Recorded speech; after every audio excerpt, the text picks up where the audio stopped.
Hoopfest is just a couple of days away now, and this morning we have a doctor with us, Dr. Strasser from MultiCare. Good morning, glad to have you here with us. Good morning, Tim, glad to be here. Okay, so you're not just a doctor, you're also, say your title with Hoopfest. Yeah, so I get to serve as the medical director for Hoopfest.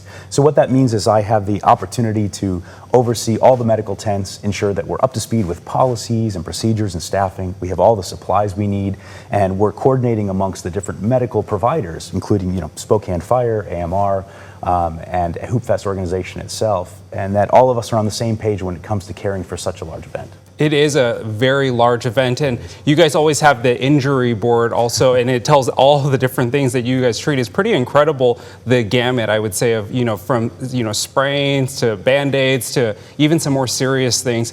How do you prepare for an event like this?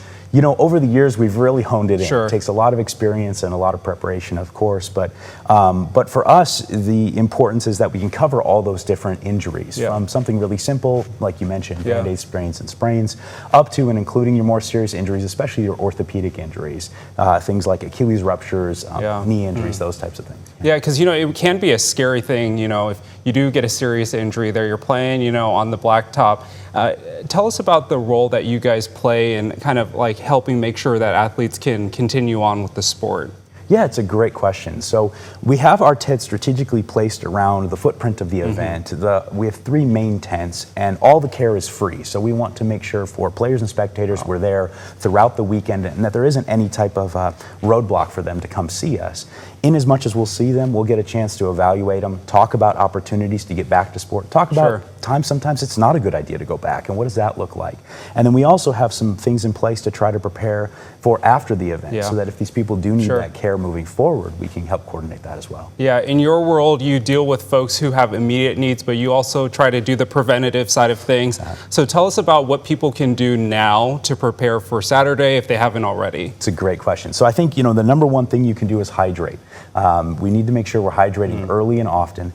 Number 2, one of the serious illnesses that serious injuries that we're concerned about is heat-related injuries. Now, the weather looks like it's going to be fairly moderate for the weekend, which is exciting for me. It takes away a little bit of the pressure when it's not in the 90s. But I think at the same breath, we want people to be aware that even in the mid-80s, it can really sneak up on you. So in between games, find a cool environment, find an indoor air-conditioned environment as best as you can. Be preventative in your cooling and your hydration. And then, of course, warming up before events and stretching to the best of your ability, that tends to help as well. So how many people do you typically treat during the weekend? Is it in the thousands? Well, usually we'll hit around 1,000 to 1,200 patient contacts, and about 200 or so what we consider more serious injuries. Yeah. My goodness.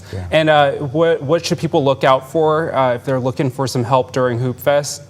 Yeah, it's a great question. So on all the Hoopfest maps, and then of course the Hoopfest app, we have our locations marked. So there should be opportunities for people to be relatively close to one of our events, or one of our tents, where they can come in and get some care. And then from there, we'll help coordinate whatever care is needed moving forward. Why is it important for you to offer something like this to Hoopfest athletes and spectators? MultiCare in general has a motto, partnering for healing and a healthy future. And I think this is that played out. And then for me personally, I grew up in Spokane. And so getting to come back and I'm a Spokane guy, so getting to come back and be the doctor for it, it's a bit of a dream come true. And Hoopfest, of course, especially with the weather we're expecting, it's the kickoff of summer in this town. So it's a really fun chance to put that motto, that community focus in action. All right, Dr. Strasser, thanks for what you and your team do. My pleasure, Tim.